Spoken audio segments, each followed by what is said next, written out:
former SMU defensive back, cornerback, and safety Jonathan McGill, as SMU and Baylor play tomorrow in Dallas. Jonathan, thank you very much for your time. SMU back in the top 25. They made the college football playoff. You know that. You were a part of that. What does this game mean against an in-state rival? They haven't played a lot. They used to be a part of the same Southwest Conference well before you were even born. But what does this game, in your opinion, mean? I think this is a big game just for the state of Texas.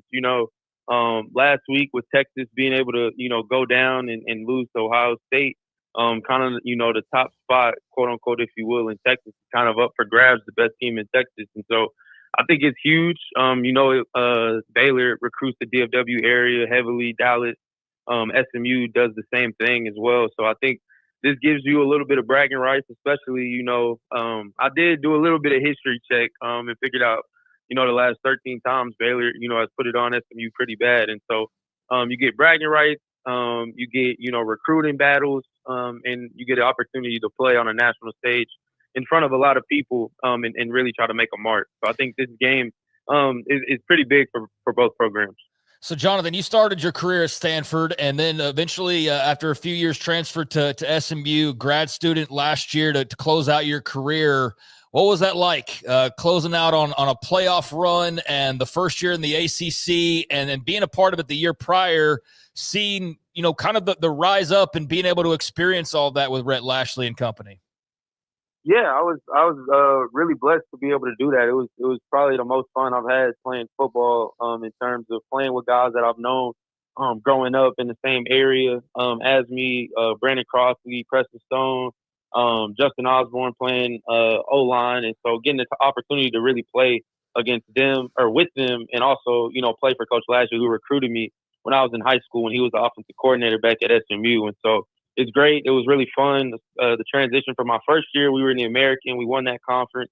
The student body started coming to games more often. Then we go to the ACC, and then we start selling out crowds and all of that type of nature. And so for a kid from Dallas, from Copper, that was something, that I really had enjoyed. I had all my family members come to games, friends, former coaches from, Little League football all the way up to high school, being able to come up to games and really just be able to watch me. And that was something that I really wanted to do and something I love doing. We have had Kevin Jennings on multiple times. RJ Maryland joined us, a couple of others during these last couple of years. Of course, Coach Lashley too. So when the news came down that SMU would be a part of the ACC, which was a huge deal for the program and the fan base, what was the reaction of the football team? And did you expect to have that kind of success that quickly? Yeah, so the instant reaction for all of us, we were extremely ready and happy for the opportunity. A lot of us kind of felt like we were either overlooked coming out of high school or overlooked in the transfer portal. And so it was something for us to have a chance to prove, that we definitely can compete and belong at that level. And I would say, I think we did expect to have that type of success. When you show up and you do things the right way, oftentimes, life rewards you. And so, we worked extremely hard. We did the little things. We did what we needed to do. And so when outcomes came as, wins, we weren't too shocked about that. And so I think we had those expectations. Obviously, some other, people outside our program didn't. And so we were a shock or, quote unquote, a Cinderella story to some people. But for us, we were just doing what we normally do and what we did the previous season before and winning the American Conference. What was it like to play with Kevin Jennings? Just kind of how would you describe him as a player and leader, being the quote unquote face of the franchise, even though there were a lot of great players last year and this year, but kind of being that front man, how would you describe his play and his leadership?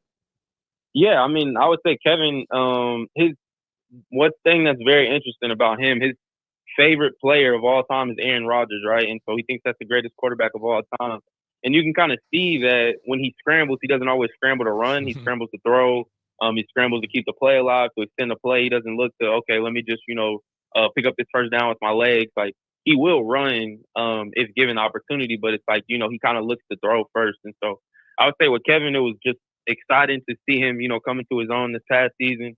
And really now see him, actually be that guy. It's no longer quote unquote quarterback competition. And so I'm very excited to see him, his leadership style. He leads by example. He's going to be the first one in, the last one out type of guy. Does things the right way, and really, take the time to really meet people on the team, whether that's, walk-on, scholarship, transfer, first-year guy in his recruiting class. Doesn't matter. He treats everybody the same, and tries to get to know them off the field, because you can't lead people if you don't know them off the field, right? You can't just lead them in football. You have to be able to relate to them outside of the game. And so Kevin does a great job of doing that. Could you tell the year before when you won the American Conference that it wasn't just a pretty good team, but could you see and sense that something was building like what happened last year? 100%. I knew that kind of when a lot of us had made the decision. Sorry about that. When a lot of us had made the decision to return, a couple of us could have left and went to the draft, but once I knew that, the guy like the Elijah Roberts, the Brandon Crossleys, the Kobe Wilsons, the Ahmad Walkers, on the defensive side and on the offensive side, guys could have transferred and went elsewhere, but they didn't. They decided to stay. And so once I knew that was the type of culture that we had and we had instilled quickly, when we got there, in January of 2023, and ended up winning the championship later that year.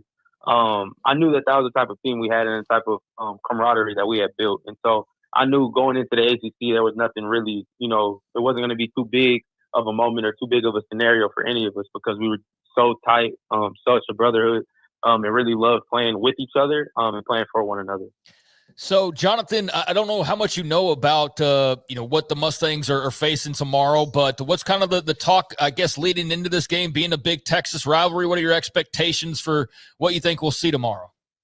I think we're going to see a great game. I have a lot of respect for Coach Spav. One of my high school quarterbacks, his name is Brady McBride. He went to Texas State and played actually for Coach Spav, and he loved him, raved nothing but great things about him. I actually had a chance to meet him last season. There was a bye week that we had at SMU, so I went to Coppell to watch a game. I know Edward Griffin really well, and so Coach Spav was actually there watching Edward, and I was on the field, got a chance to talk to him. Great guy, respectable guy. So obviously he's known for his offenses, and so obviously expecting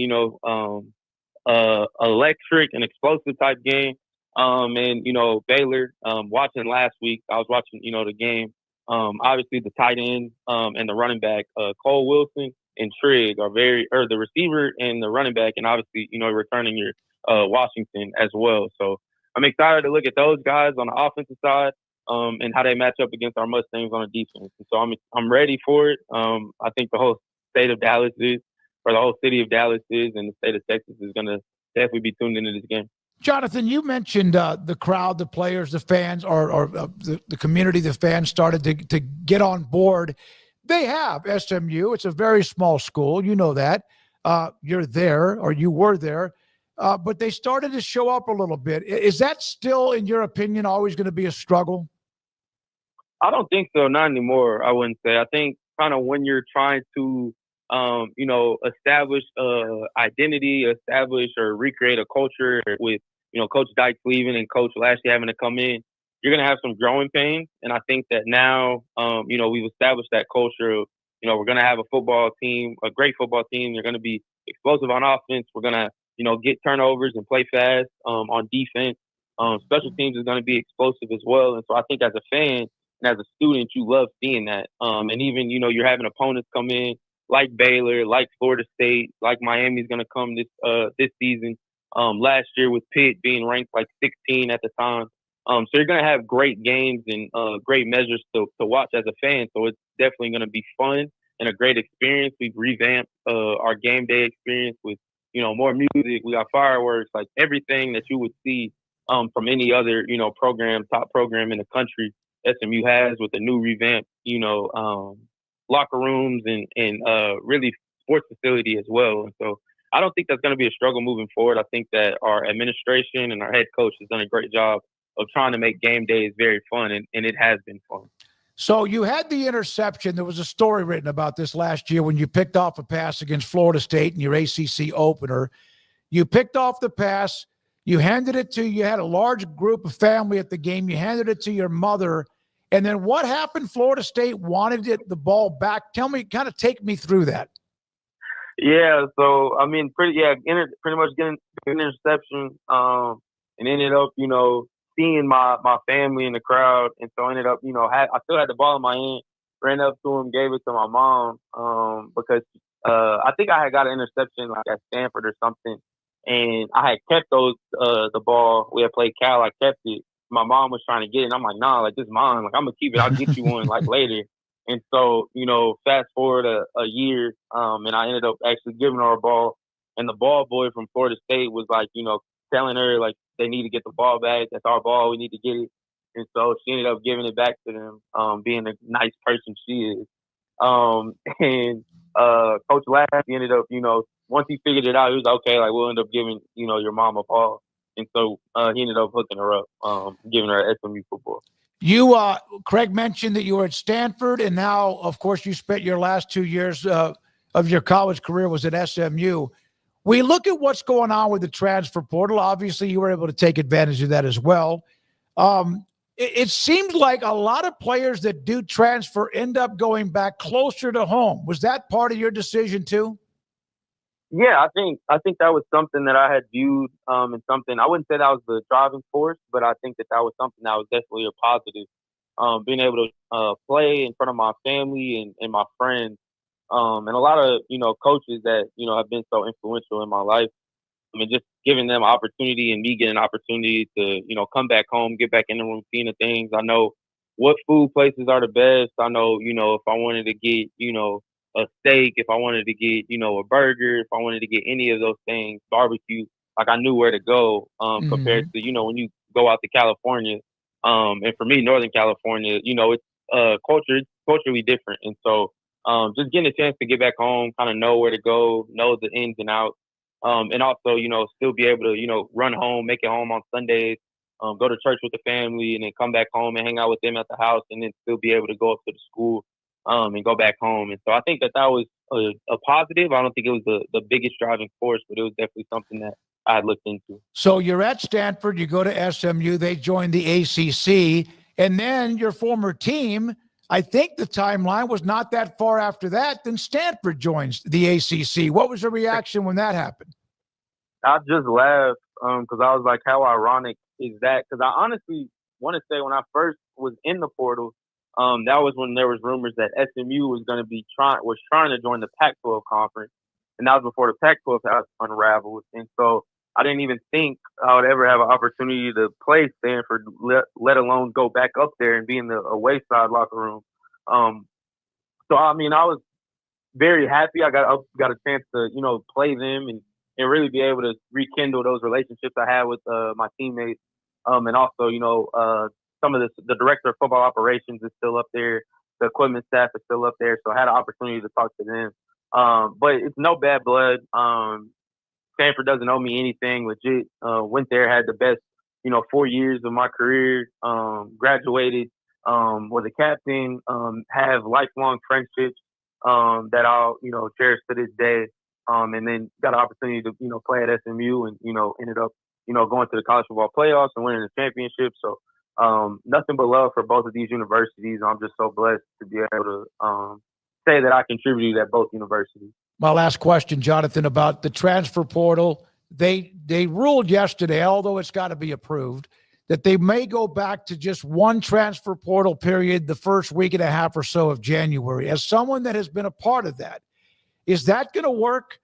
Is that going to be fair to the student athletes who want to move on? Your thoughts about just having a 10-day window rather than multiple windows? I think in theory, it seems like it would sound better because, guys won't have to get into the portal if their team is in a bowl game. And so from a organizational coach standpoint, I see that, but also from the player side, 10 days, right, isn't a long time. And a lot of the times you want to go on a visit to a school to see what it's actually like or, to do that. And so I was in a situation where I could have gone to one school, but since they were a quarter system, I would have had to report a week early. Then I would have had to take a visit to another school. And so I kind of ran into the problem of, okay, well, how much do I really want to go to this school? Do I really need to see it? Do I not? And so that's just going to get hectic because it's going to be a lot of schools hitting up a lot of, student athletes, and it's going to be multiple schools with wanting to get you on a visit on the same day as other schools. And so from an athlete perspective, I think it's going to cause a little bit more stress and something that you really got to focus on. But in terms of organizationally, I see the structure of what the NCAA is trying to do. I just don't know if that's the most efficient way if, you got 15 schools all trying to get you to come on the same day, right? So I think that's going to be kind of interesting to navigate on. Hey, man, great to have you on the show. When I talked to Christopher Smith earlier, he said you're going to love Jonathan McGill if he's available. Glad we got you. Thanks for your time, and enjoy it. Appreciate your time. Yeah, thank you guys so much. Have a great day. Jonathan McGill, former Stanford and SMU defensive back.